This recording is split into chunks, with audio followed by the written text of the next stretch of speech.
awesome to have my wife, Aneshka, and it's a pleasure to introduce you to Doug. Hi, Doug. Doug's a repeat offender. And if we did have a big audience today, we were going to talk about the power of asking the right question, which I know is something that Alex is deeply passionate about. It was the opening speech topic for the TEDx event that we attended on Saturday in Prague. And I think it's as innovators and as builders, it's the absolute right question we need to be thinking about. If we're building the wrong thing that no one wants or needs, or is going to give us ultimately the wrong piece of information, then what's it all for? So if we can spend the time up front working out if the things we want to ask and find out are indeed the right things that matter to whatever it is we're trying to achieve, I think that's really, really valuable time. In the military, we had a similar phrase that was spent in recce is seldom wasted. And I think it applies equally here. So yeah, that's the topic of today. Asking the right question. And how do we know if we are asking the right question? I don't really have an icebreaker planned for this. I maybe just jump straight into it. Like, what are people's thoughts on how do we know if we're asking the right question in the first place? Yeah, it's a tough one because it's one that I think gets revisited, at least here or by me or just at INSO in general, probably on a weekly or monthly basis. Yeah, because the ultimate crux of it is how do you actually know? So, opening question, how do you actually know you're solving the right problem? And there's never really a definitive way to get feedback on that. So, we can jump into this later on the 580s and getting feedback from user personas, but there's also flaws within that because you could anchor and mom test and stuff like that. But at the same time, if all of your options are the way you want to go, they can't answer or gauge on the questions you don't ask or the content you don't give them. So that's something we've been kind of grappling with. And also just how do you know when to stop asking the whys? Because in the day of freaking AI everywhere right now, we need speed, right? So we don't have the luxury to be asking why 24/7 anymore. You've got to kind of get a loose intuition for it and pretty much run, right? So that's more questions, I suppose, into the part of things to discuss. Well, if I can join the conversation as the only female, I probably have a slightly different view on this because I think that it's maybe it's a little bit generic, but I think that female have sort of because we're speaking much more. There's a interesting study that the ratio about how many words women say in a day towards how many words men can say during a day is a very interesting. I think it's like 21,000 to 7,000. So I think that in the world of AI, it's obviously like the shorter the better, quicker to the subject, to the topic.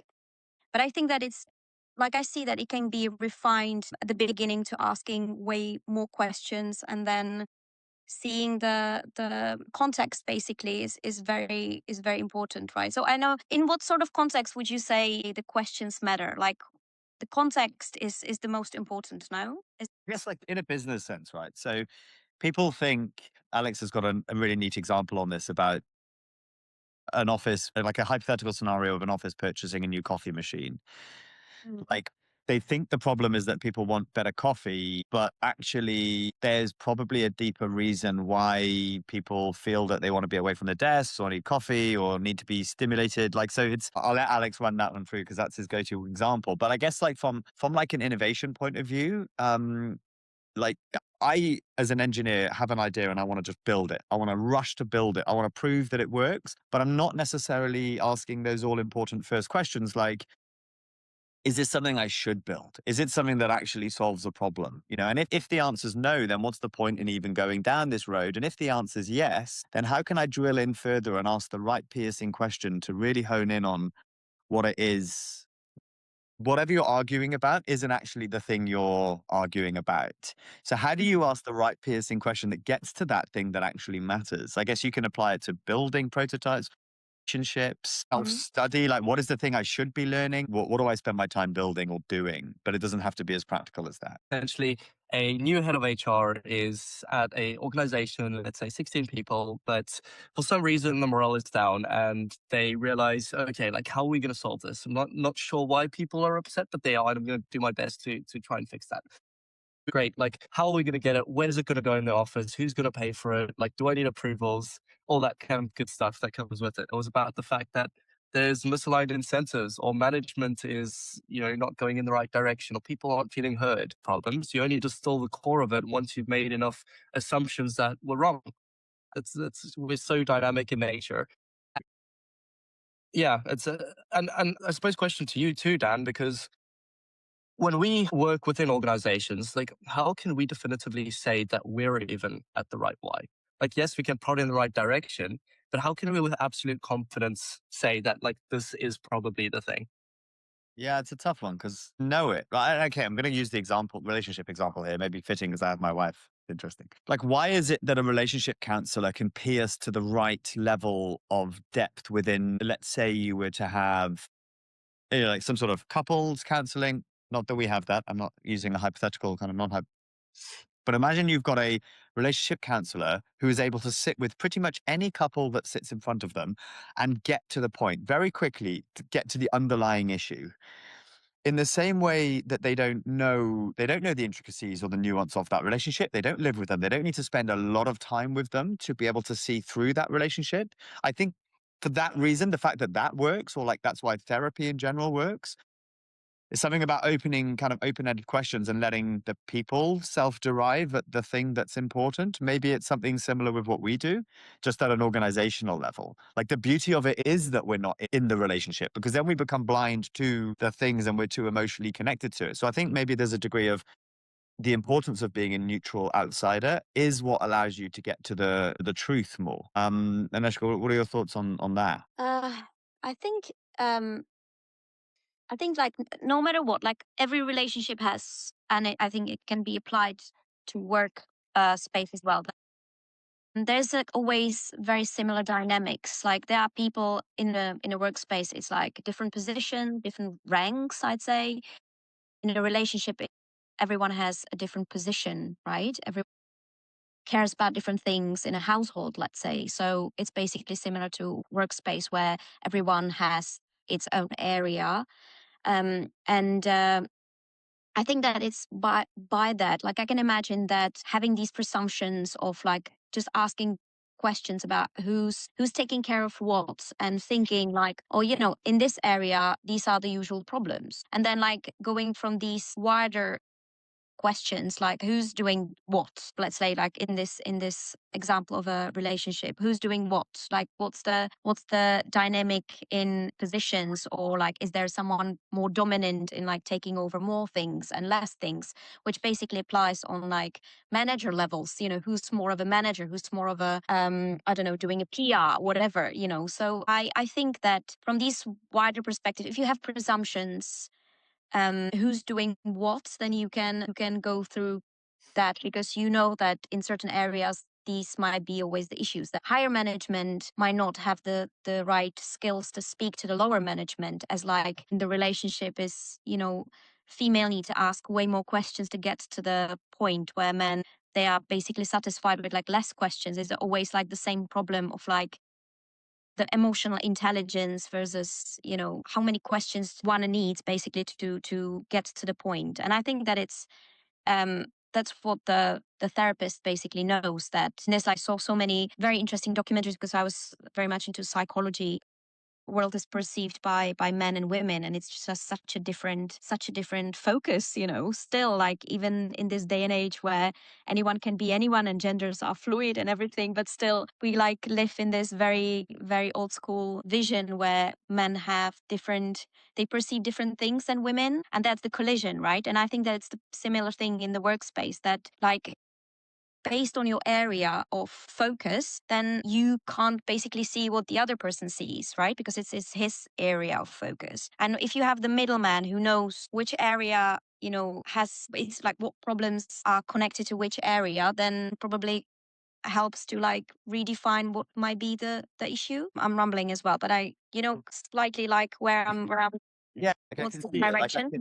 I can Could see. I I? wonder Huh? so Doug, to your Yeah. experience of working in healthcare and the NHS and stuff like that, which is, I imagine, like so many different departments, not only like from a business function, like, you've got the accountants, the leaders, and then you've got these like subdivisions of expertise of different medical fields, people who deal with children, people who deal with cancer, people who deal with X-rays. Like how could anyone come in and kind of mediate at that such a complex or like organization? And how could you pierce through to the right questions if you're trying to improve an organization like that? I mean, who's in a position to do that? Trouble is, I think there's a lot of people that think they can come into the NHS and sort it out. But that's just absolute ignorance. You know, they haven't got a clue. And it's when you don't have a clue that you think it's going to be easy. You know, like get rid of all this administration. You know, we should spend more on the people on the front line. So you want the surgeons to order the bed linen, do you? You know, someone's got to order it. It's not. So having more administration makes it more efficient on the whole. Um, so people also don't know what questions to ask when they come into a complex organization like that. If it was easy to change, it would have been done. I mean, every political party comes into the election saying they're going to improve it and make it more efficient, and that it ain't easy. There's a few things that have been said that have triggered up a few things. One is the R model. I don't know if any of you come across that.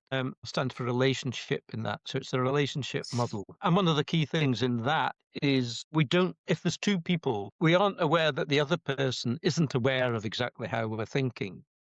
We tend to assume that they know what we know and that it is obvious that I am upset, for example, and whereas the other person can think, oh, he's contemplative or something. And then when your interactions are all based on a misperception of what the other one's thinking, it's very easy for things to go awry. No, she wasn't sympathetic that I was upset. She didn't even ask why I'm upset. No, you're upset, you idiot. There's also a reckoning of how much each is contributing to a relationship, like how much the housework is shared.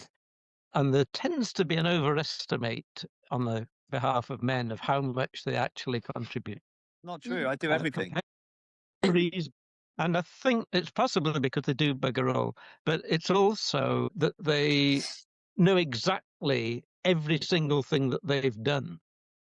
And so they give themselves 100% mark for everything they've done. The female in the relationship isn't necessarily aware that, you know, you cleaned up that teacup, even though it's really a woman's job.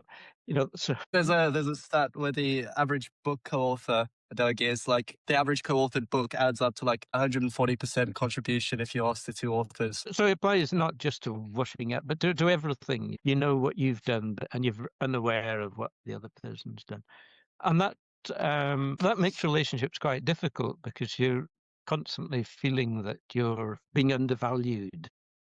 The same must be true in an organization then, because if if if that is just a psychological trait of men and women, if you're in a team in an organization and a man does something, I don't know, runs a meeting and comes up with the best idea in that meeting that everyone is like amazing and they go and deliver it, but they don't give that person the pat on the back to say, really well done. Do you feel that dynamic plays out in the office as well? Like my assumption is that it does.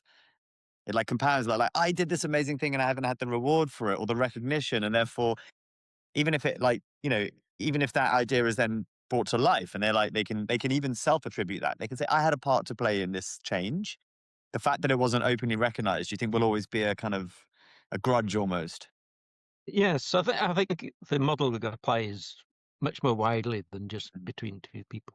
Well, sorry, to the R model, how do you think even if you're aware of the R model in a conversation, and so you can kind of counter some of that bias or your own blind spot, like I'm not aware of what they're not aware of. Does the model offer a solution for being able to kind of expose that? Like, for example, is there a technique that says something like, I'm going to use an R model question here. So it's framed in the sense that please don't portray this as being weird or out of character. I just want to know, like, how are you feeling right now that I might not be aware of? That would seem like an odd question out of context, but if you frame it with, I want to find out more and challenge my own blind spot. So does the model have any tangible ways of breaking this down? Yes, I mean, it is designed to be helpful, right? It's not just a model for the sake of making models, but for the sake of helping people understand relationships and to improve relationships. It's a walkabouter that's there's two people really responsible for it, and one of them's a walkabout. So you can look at it. give references to it as well. Yeah, There's please afterwards. I'd love to look at it. there's I've forgotten what it's. Yeah, Notebook LM has a number of things on it, so they discuss the model. Okay. The two characters that do Notebook LM. Oh, we'll check it out.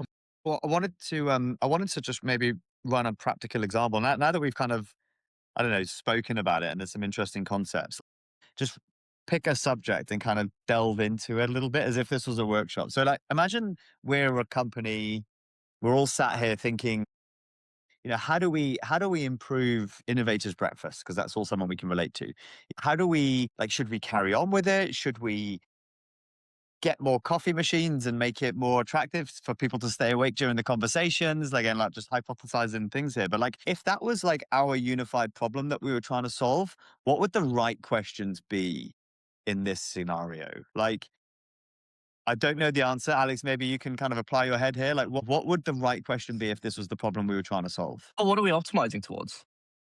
First question. I mean, that's a question, right? That's probably a good question. Let's assume we don't want millions of people, because otherwise the conversational impact of that would drop unless we'd have to spin out into breakout rooms. So I guess we're trying to optimize for a consistent group of, say, 20 people that would turn up, but we didn't want the same people every time, because then it would be like an echo chamber maybe, and we want some new faces every now and again. So maybe we're optimizing for consistency, but not scale. Again, I don't know if that's the right question. Here, this is the exercise, right? Yeah, Doug.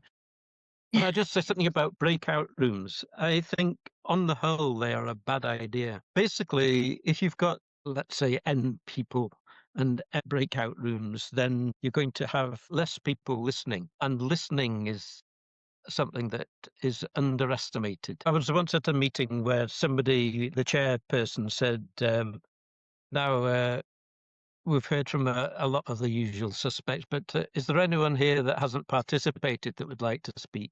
And this woman stood up and said, I've been participating, I've been listening, and I'd like to know what you people that are speaking think you're achieving if you don't value listening. That's brilliant. So the breakout rooms gives more people a chance to speak, but there's less people on the whole in total listening because some of them are speaking. Okay, so on that, Doug, do you think it would be an issue if we had 150 people listening on this call, but only 20 people kind of, probably the most we've had on an Innovators Breakfast was 20, and the conversation was still good. Everyone got to chip in. Not that, from your point, not that that's necessarily important, but my assumption was that as those numbers would increase, the quality of the conversation would dilute. And it's almost that kind of lecture. As the lecture room grows, the class becomes less interactive and people learn less. When you hone it right down, you don't want one-to-one with a tutor because that's too intense. There's that kind of optimum size of a classroom where it's engaging, but you still feel like you're kind of accountable for what you say. You can't hide. You can engage with the lecturer.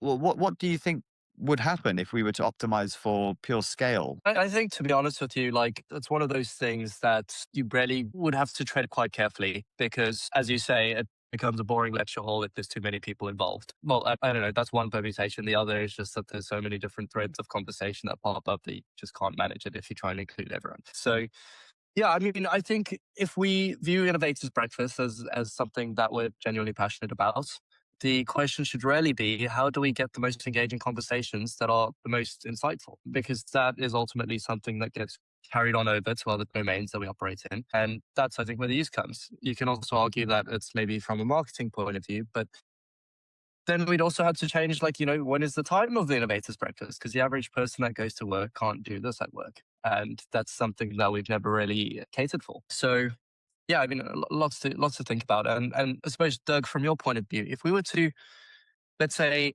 weave in things like interactive whiteboards, because I know we loosely tried that on some of the sessions. How did that feel for you on the interactive side of things? Was it too much, too confusing, distracting? I quite like Miro, although the interface is a bit dodgy when you're not used to it. But it would allow people to add comments. I mean, there's something that I would like when I'm in a meeting like this. There's so many things that people say that are, I think I've got something to say to that. And then the time's gone and it's sort of too late to make your comment.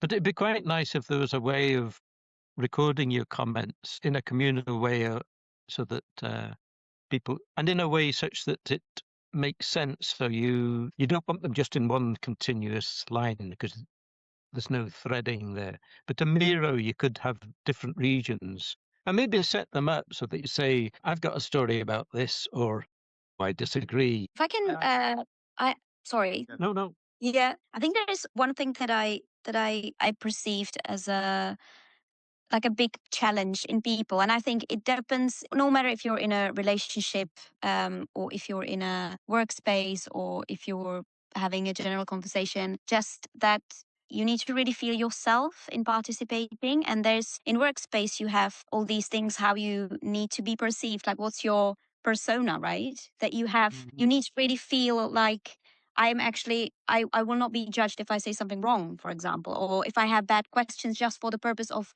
having a bad question, because I think no questions are bad questions, you know what I mean? But not everyone gives you the confidence to be able to ask bad questions, and not everyone gives you the freedom to be who you are, whatever, you know, whatever conversation you're in.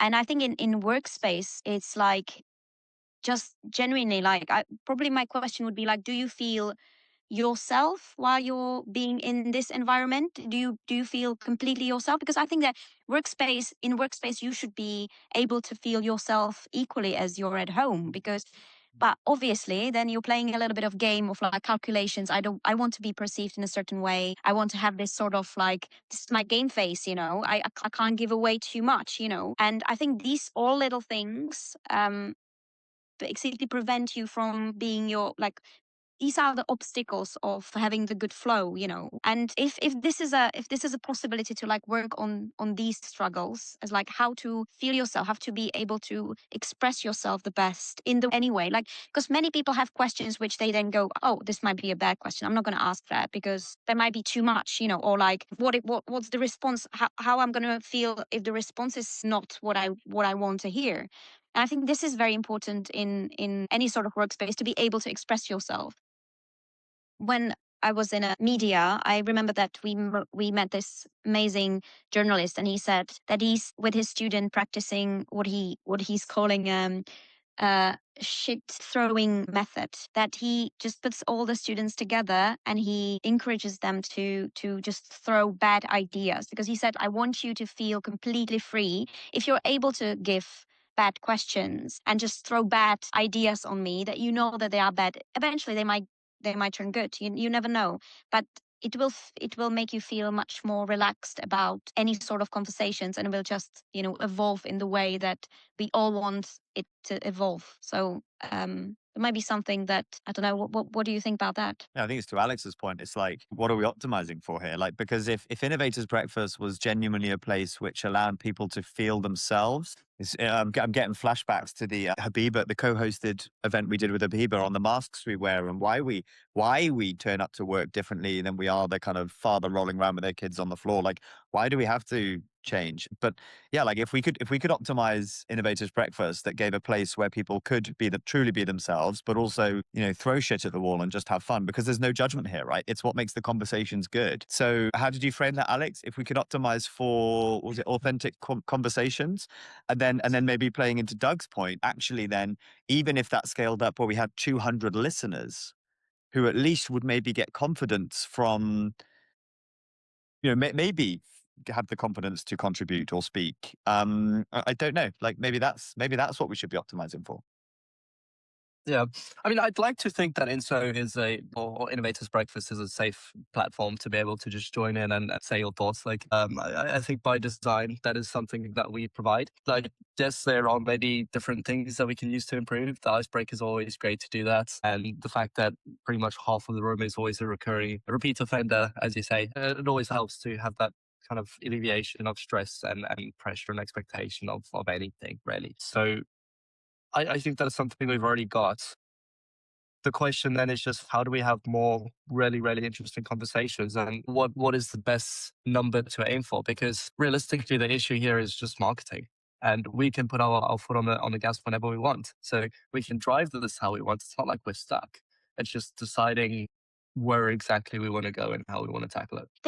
Definitely think that timing matters a lot. Like, having a sort of like knowing what your audience is and what these people do in their lives and everyday flows, like what would be the optimal time to be engaged. It's such a, I think this is a struggle that you might have, that breakfast might be too early, lunch might be like a crash window. Yeah.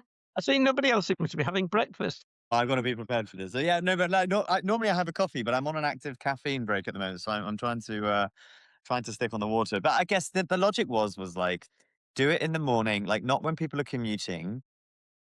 Almost give them an excuse to dial into some sort of continuous professional development, personal development, whatever, while they're in the office. So it's semi-productive.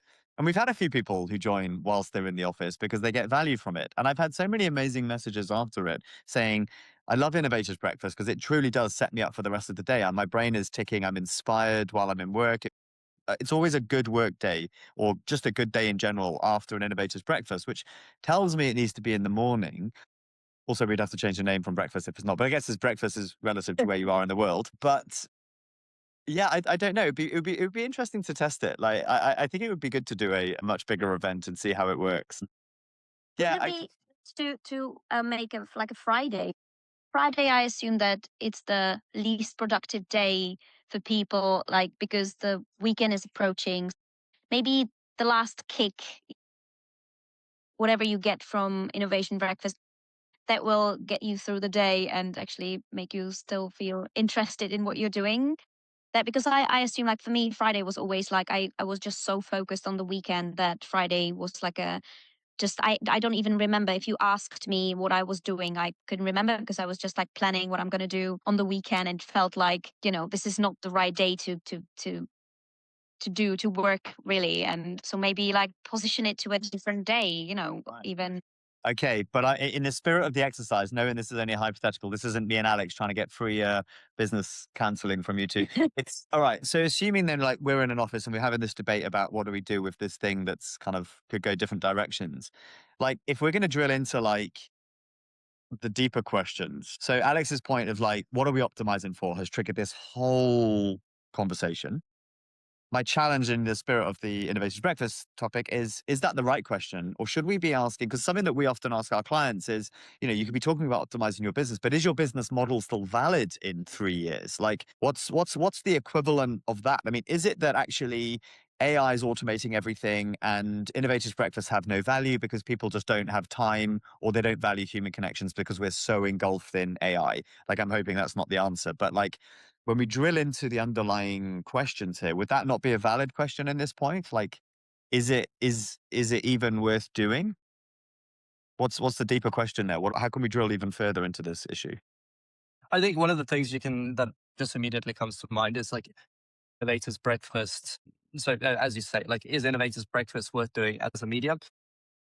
And secondly, or perhaps in kind of parallel, is okay, so if we want this thing, is this way the best way to do it?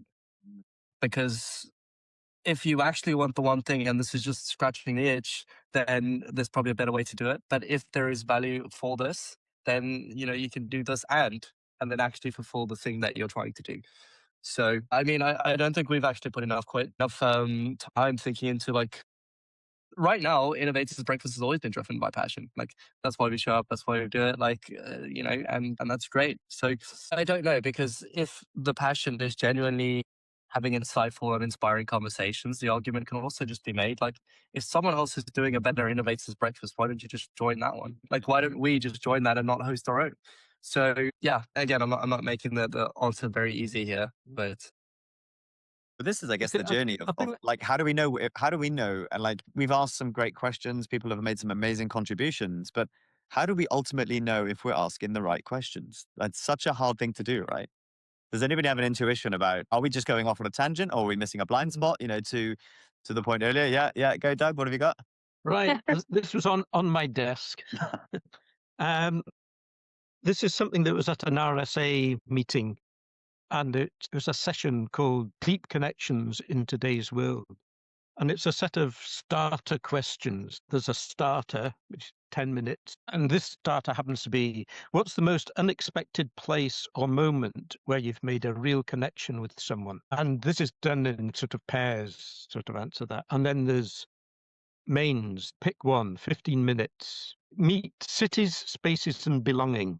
What's one neighborhood, street, or space you've known that that felt designed for people to meet, mix, or belong? What made it work? And then there's about 5 other things. And then there's a dessert with a question and a coffee thing, and there's another question. This is Georgie Nightingale, who's an FRS. And I think what we're doing in a way is a bit similar, saying what are the sort of questions that lead to helpful solutions? I think it's quite good to have some sort of topic, and that's known in advance, because that tends to be more attractive than something that's just unknown. Just psychologically, we can't get it's not all that appealing to have something where you just don't know what's going to happen, versus maybe if I read a book, I know that I will learn more about such and such, and you're competing against a whole load of knowns, and then there's this unknown, and people can think about it a bit in advance and come up with more focused contributions than this sort of ramble. Hey, you've just given me an incredible idea there, which solves one of the problems about timing. Noting that we have people, we've had people from China join randomly. We've had people from, I don't think we've had US because most people are asleep. So it tends to be anyone East can make it because it's evening for them. But what if you were to call it, instead of Innovators Breakfast, like an Innovators Meal or something like that, like a dinner, like the Innovators. And actually then what you do, instead of having like your starters, main course and dessert, you expand that out and you say it's wherever you are in the world, whatever meal time you're closest to. So it could be breakfast, lunch, or dinner. It somehow groups, or like we have a central theme, but then there's like different parts, like what's on the breakfast menu, what's on the lunch menu, what's on the dinner menu. And if you join from China, it might be dinner for you. So you have to kind of do something in that sphere, which has a golden thread to the main topic. But if you're joining from the UK, it's like 9 o'clock in the morning, and that you take something off the breakfast menu. I don't know. It's just a fun idea that makes it more global. So I like that. I think more like meals. I think you should focus on beverage, because meals you basically have set, but well, you don't need to. But I mean, many people have it. But if you have a cup of coffee, you have probably many. Not Dan now, because he's obviously on. He's not drinking coffee at the moment. But like, I mean, you can have tea, you can have whatever, because that's something that people drink during the day, no matter what. Like, even if you're working, you still have a cup of something, right? So I think that a cup, Cool. yeah. I do. I think it's cool. It would also, I just want to also flag that, like, as Doug said, maybe the main thing isn't like find that's a cool, nuanced, novel thing, but people like to understand what they're digesting and what they're showing up for. If we can find a way to, like, we did this loosely with the mask one. That was a really, really great social push, and everyone knew what they were up for, and it was a great conversation that stemmed from it. So actually, that's probably two birds with one stone, because the best way to increase conversations is to get people time to think about it before they start talking, and it's not just on the fly. Maybe it's just as simple as trying to figure out how we make the actual conversation bite-sized before they're on the conversation. So that could look like 3 posts on social media that are all slightly different angles on the same thing, rather than just Innovators Breakfast or like a coffee thing or a dinner thing, which would be cool too. But that's my 2 cents. Yeah, no, I think it's more kind of on our part. Like before, we were quite heavy on pushing the topics. Then more just through being busy at the moment. So I definitely think what I can do is Alex and I can come up with a schedule of topics. But anyway, I didn't want this to actually be a real kind of thing. I just wanted it to be a hypothetical example of give us a topic that we can drill into and get to some deeper questions, which I think we've done. I'm still not convinced we know. Like, how do we trigger the blind spots and the questions we're not answering? Like, and I'd be in the last 10 minutes, I'd maybe like to go back to Aneshka's point earlier about the difference between men and women and their questioning style. Can a group of men ever arrive at the right decision in isolation? And can a group of women ever arrive at the right questions in isolation? Or does it always need to be a mix so that you're getting those two fundamentally different perspectives working together? What's people's thoughts on that? There's a lot on the question. So there are some things that, I mean, society would be much better off if women were more involved in parliaments and senior management, because they've got a different perspective and tends to be a more caring one as well, that instead of rich bros that are so stupid that they think getting rich is what we're here for. So you want to be the richest man in the cemetery.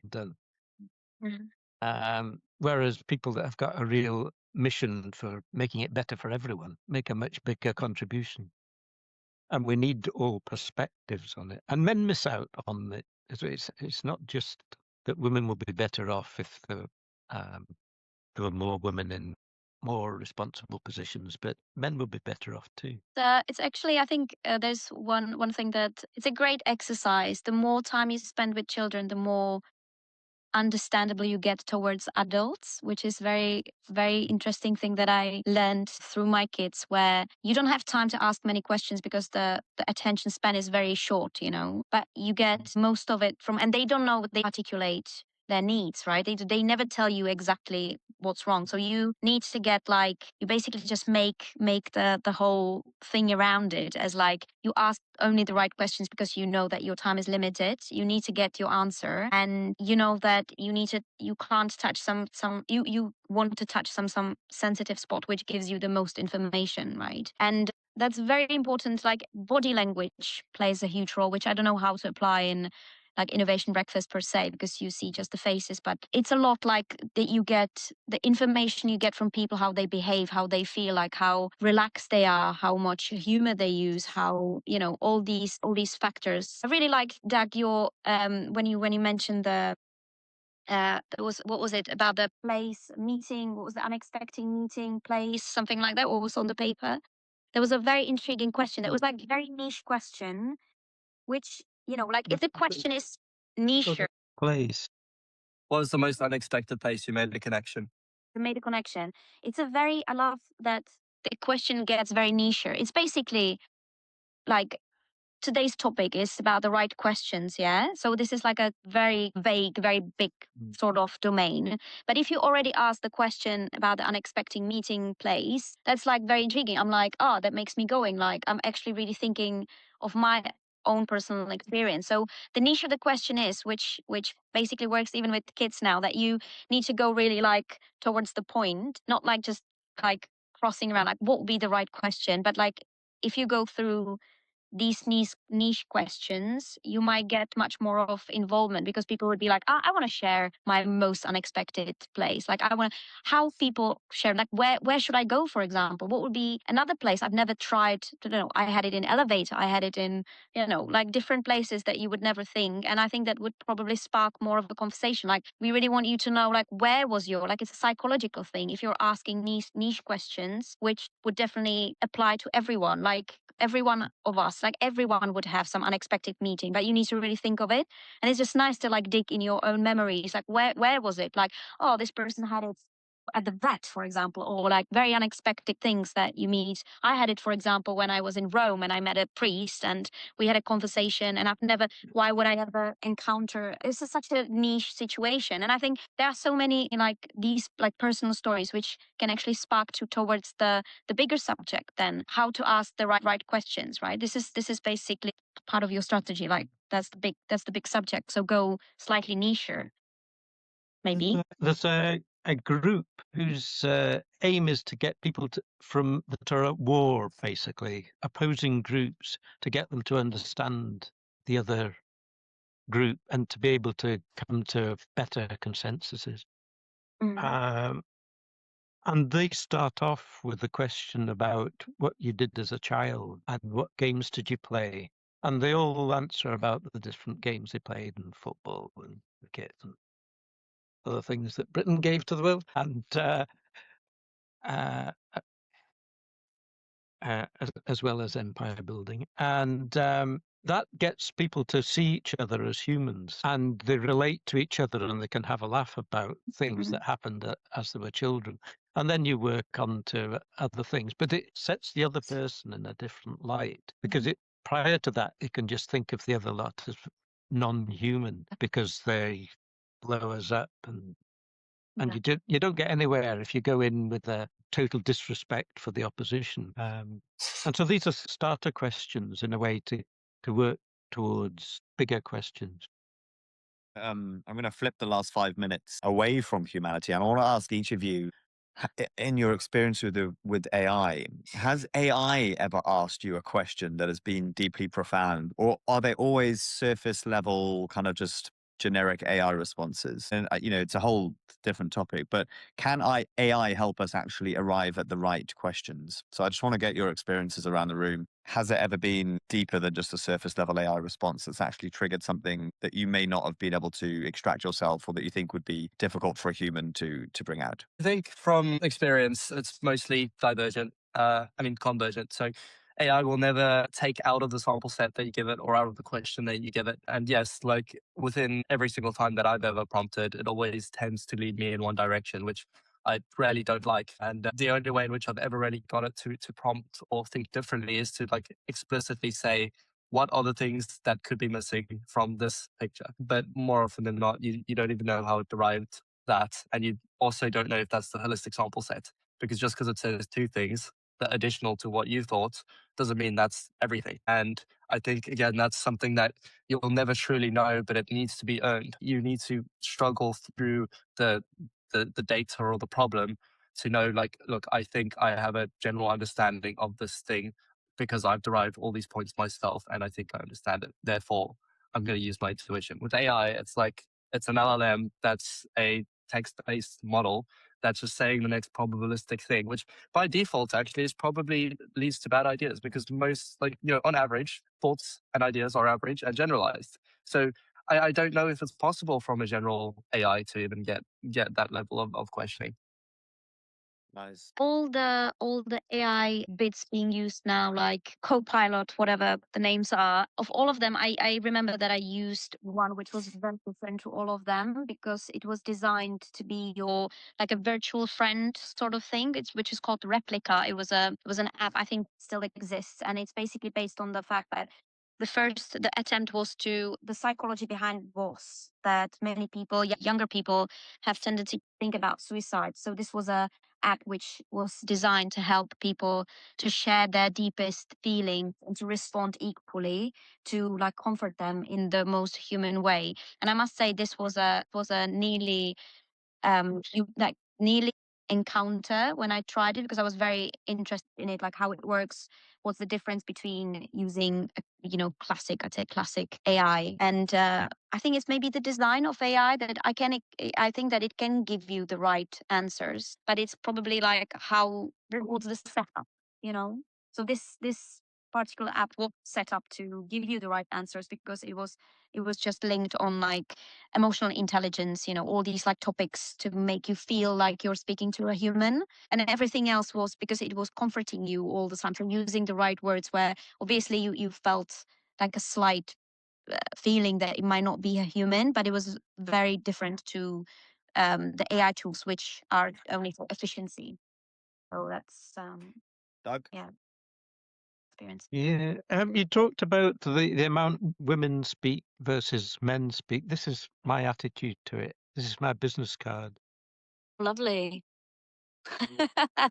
So yeah, so I like it if people say less on the whole, but not too much less, not down to zero. But yeah, see, I don't know why it is that way that women tend to speak more. Just in question. I think it's a cultural thing, to be honest with you. Like, if we look at our dads who are just traditional, let's say, rock of the house, doesn't speak too much, doesn't show emotion, like, you're just going to naturally internalize that and not speak as much. I don't know. Anyway, the conversation, we've got 1 minute left on the call, so I'll wrap up. I mean, just to close off on that AI thing, my experience has been kind of similar to Alex, but I have experience, and a tool we're building at the moment has been hyper prompted to give open, deep questions. And an expert that I know who works with lots of people asking questions as part of his workshops, I've seen him actively be stumped by these questions that AI have generated, to the point where he's like, that is an exceptional question.